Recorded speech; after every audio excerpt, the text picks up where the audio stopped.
Back on TYT Sports Locked Out, the abysmal season that was the Orlando Magic in 2011-2012 came to an end when they lost in the first round in 5 games to the Indiana Pacers. They've certainly cleaned house thus far. They have got rid of their coach, Stan Van Gundy, who is the winningest coach, yes, winningest coach over Doc Rivers and many others in the Orlando Magic franchise. And also, they got rid of general manager Otis Smith. I still say they fired him because agreeing to part ways, no, I'm sure Otis Smith did not want to leave the franchise. They fired him. So now the name, Shaquille O'Neal has been mentioned as a candidate for the Magic general manager job. Of course, Shaq works alongside Ernie Johnson, Kenny Smith, and Charles Barkley in the Atlanta TNT studios, providing much banter, quality, entertaining banter. That is the TNT pre-halftime and post-game show. Now, as we know, Dwight Howard is a head case. He is a prima donna and has said that he'll stay with the team. He wants to leave the team. He'll stay with the team. So now the name Shaquille O'Neal has obviously been thrown around. The question I possess to all of you, Steve, come here, you could get in on this, is that would Dwight Howard listen to Shaquille O'Neal? Why wouldn't he listen to Patrick Ewing, who is an assistant on his staff?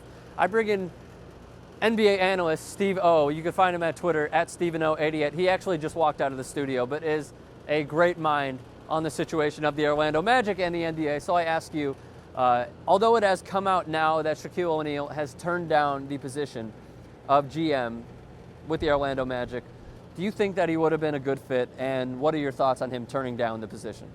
I think Shaq's a smart guy for turning it down because, look, this is a classic mistake that so many organizations make. They think just because a person is successful in one area, they'll be successful in another area. As a player, you're saying? Yeah.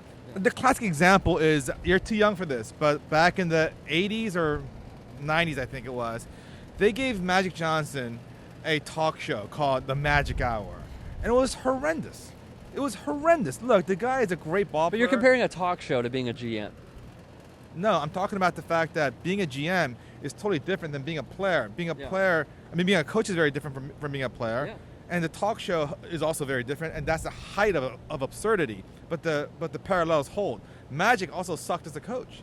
I mean, look, there are certain things that you're good at, certain things you're not good at. I mean, I don't know. Maybe it takes someone who's not a superstar and super talented to understand and bring together players that are some are good and some are not so good, because maybe someone like Jordan or Magic or Shaq just don't have the patience to work with players that are not as good, that are not as driven, or not as whatever. So I think Shaq has found a nice home on TNT. He's a mediocre, maybe above average analyst. He doesn't do his homework. That's the problem. That's the thing. Shaq's a fun guy, but I don't see him as this driven guy that's going to put in the late hours, figuring out the salary cap, looking at tapes, and trying to figure out how the different personalities are going to match. Mm-hmm. He's going to just have fun with it because he's a fun guy. And this is not a diss on Shaq. It's just that, look, everyone has different strengths and weaknesses, and Shaq's strength is not to be the GM of Orlando Magic. And this is a pathetic and desperate attempt by the Magic to basically sell their soul, do everything possible to retain Howard. Van Gundy, gone, despite the fact he's one of the most successful coaches. Otis Smith, he's the winningest coach in Magic history. Yeah. Otis Smith, I don't know, he had an uneven record, but whatever, gone. They're saying, Dwight Howard, please stay.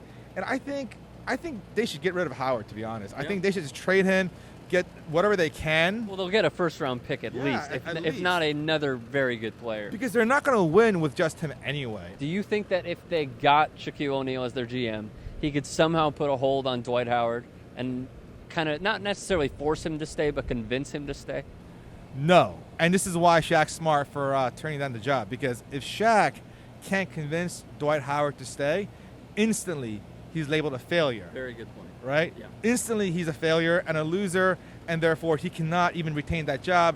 They would have to fire him, or he's to make some sort of lame, graceful bow out, I want to spend more time with my family nonsense. So, Shaq, you're a smart man. Stay fun. Do what you do.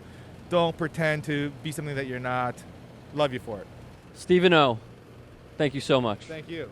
You can find him on Twitter At Steven088, me at Rick Strime, and please do us a favor, subscribe to the channel.